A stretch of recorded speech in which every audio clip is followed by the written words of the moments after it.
Hi, I'm Bill O'Reilly. Thanks for watching us tonight. Very big breaking news day. A terror attack in London, which we'll get to momentarily, and a major political story about the alleged tapping of the Trump campaign.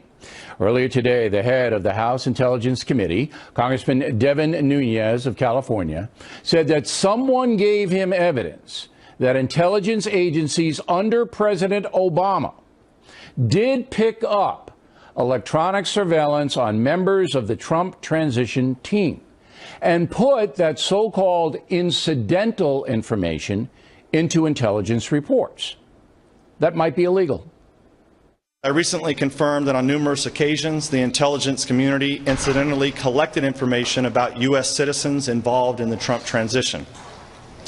Details about U.S. persons associated with the incoming administration, details with little or no apparent foreign intelligence value, were widely disseminated in intelligence community reporting. I want to be clear, none of this surveillance was related to Russia or the investigation of Russian activities or of the Trump team.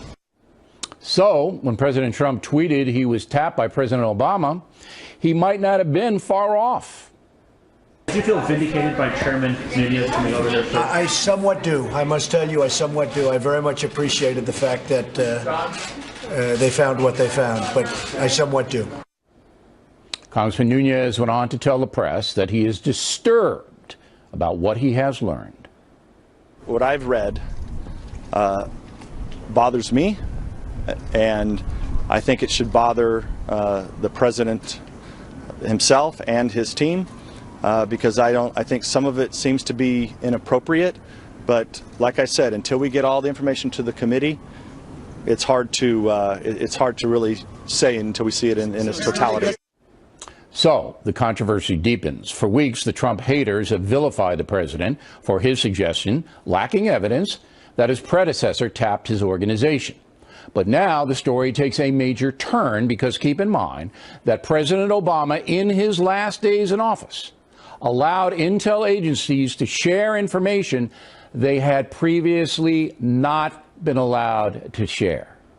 Congressman Nunes declined to be interviewed tonight, but joining us from Washington is Congressman Peter King, a member of the House Intelligence Committee. So after all this, I don't know if the word amazing, but it's a big, big story. What's your assessment right now?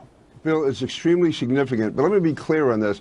It was not that the Trump people were being wiretapped. What happened was this was surveillance of foreign individuals talking to one another in a number of occasions. And there were references in there about conversations they may have had with Donald Trump, the president-elect, with people on his transition team, with people close to him. And any time your name comes up, any American's name comes up in one of these wiretap conversations, it's supposed to be masked.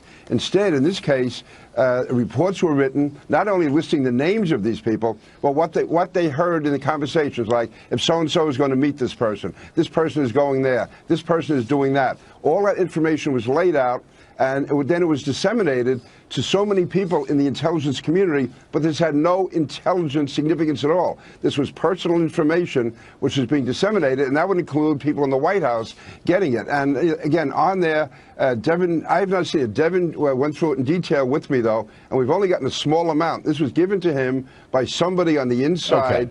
In response to the hearing the other day. Couple of points. Number one, when you say it's masked, that means it's not supposed to show up in any report, written report in the intelligence, right, because the FISA warrant, which had to be given for these foreign individuals to be tapped in the first place, doesn't include who they're talking to unless it's a national security situation. So Absolutely. That's one violation there, right, according to Congressman Nunes. That's one right. violation. The second violation is that it was, as you said, disseminated all over the place, including the White House, including President Obama, got all this stuff, all right, and it's hearsay. It's hearsay. This isn't anything proven. This is people talking on a tap. All right. And it may be true. It may not be true. It may be rumor, might be innuendo. But then it's put out there. And again, this is against American law. You can't tap and disseminate information on a person that you don't get a warrant for. And the Trump people didn't have warrants on the Trump people. But let's advance the story. Yeah. For weeks, the Trump haters have been killing him, the president, for saying, hey, President Obama tapped me. And it seems like now, maybe it's not that cut and dry, but there was certainly bad stuff going on.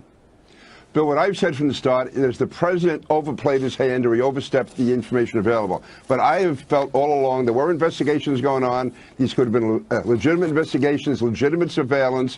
But the information taken from that was used illegally and improperly and disseminated by people in the intelligence community by being leaked out to the media and maybe given to other people as well.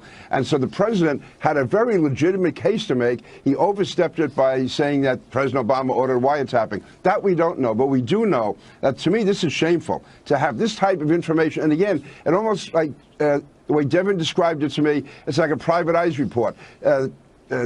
Donald Trump is going to meet this person on this day. This person is doing that. This one's moving here. This one's doing that. And it was like, first of all, who gave the order to unmask that, to make that known? Who gave the order to distribute it out? It goes against violations. This isn't like one report. We're talking about many, many, many. Yeah. This was done. A lot of so stuff. There was definitely an attempt to find, and to do this on the incoming president. Okay, but, I just can't bottom imagine line, Congressman, would I be wrong in saying that the Obama administration surveilled the Trump transition team? I would say from all I know, you're at least 99.5% accurate, and probably 100%. That's a huge story. It is absolutely. It's a big story. I hope the media gives it the well, you're not going to have on the. Well, that's up to you. Yeah. It's up on to the you, hate Bill. On the hate Trump side, they're going to try to spin it. And again, we point out that Russia's not involved here, according to Congressman Nunez, and there's no Russian thing. Nothing involving here. Russia, nothing involving anything criminal. So nobody in the Trump organization was being accused of anything. Right, these are just conversations that were picked up. No criminal, was there was disseminated. No Russia. All right, Congressman, we appreciate it. Thanks very much. Well, thank Next you. on the rundown. So it looks like Trump's claims weren't fantasy after all, and the Trump team was being surveilled. Not that really hard to believe, after all. If the CIA has the capability to tap into your computer or your cell phone or whatever electronic device, certainly they're going to use that for political gain. And they've done it with the Trump team. So now it comes down to whether they can prove whether it was illegal or not. What do you think? Do you think this is an illegal act? There was no warrant. He was just a citizen at the time. Anyway, if you're new here, click the subscribe button, and if you like the video, click the like button. But thanks for tuning in, and I'll talk to you on the next video.